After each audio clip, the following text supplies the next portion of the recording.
চট্টগ্রাম 14 নির্বাচনী এলাকার ভাই ও বোনেরা, আমাদের ছেলেমেয়েরা, আসসালামু আলাইকুম ওয়া রাহমাতুল্লাহি ওয়া বারাকাতুহু। গতকাল 12ই ফেব্রুয়ারি নির্বাচন হয়েছে। আপনারা স্বতঃস্ফূর্তভাবে বিভিন্ন জায়গায় অংশগ্রহণ করেছেন। তবে আমরা লক্ষ্য করেছি 4টার পরের থেকে বিভিন্ন জায়গায় কারচুপি হয়েছে।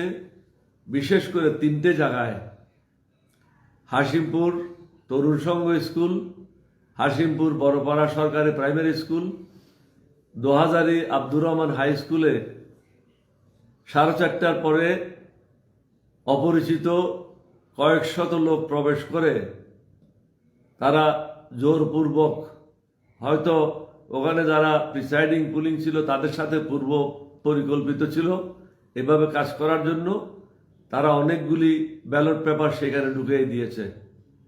এছাড়াও আইন শৃঙ্খলা বাহিনী যারাই ছিল, 2:30টার পরের থেকে 3টার পরের থেকে আমাদের যারা নেতাকর্মীরা কেন্দ্রের বাইরে ডিউটিরত ছিল তাদেরকে পিটিয়ে বের করে দিয়েছে।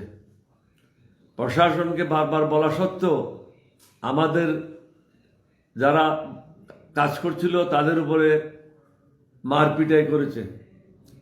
অন্যদিকে জসিম 6-7টা মাইক্রোবাস নিয়ে, মোটরসাইকেল নিয়ে ডেমনস্ট্রেশন দিয়ে বিভিন্ন জায়গায় ভ্রমণ করেছে এবং সন্ধ্যার আগে সন্ধ্যার পরে প্রায় 30টা-40টা মাইক্রোবাস নিয়ে, ট্রাক নিয়ে মিছিল করে উপজেলা হেডকোয়ার্টার এসেছে।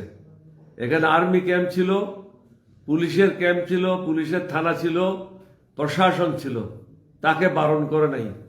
তারা উপজেলা হেডকোয়ার্টারে এসে তছনছ করেছে। আমার কর্মীদেরকে আমি অনেক কষ্ট করে সুশৃঙ্খল রাখার চেষ্টা করেছি। এখানে আইন শৃঙ্খলা বাহিনী এবং যারাই নির্বাচনের দায়িত্বে ছিল তারা একতরফাভাবে কাজ করেছে। বিভিন্ন জায়গায় আমাদের এজেন্টদেরকে 4:30টার পরে বের করে দিয়েছে। এছাড়াও ওমর ফারুকের প্রায় 4,500 ভোট বাতিল বলে গণ্য করেছে। আমাদের এজেন্টরা যখন এটা চ্যালেঞ্জ করেছে, তাদেরকে বাতিলগুলি কেন করা হলো, কিভাবে করা হলো, এগুলি দেখানো হয় নাই।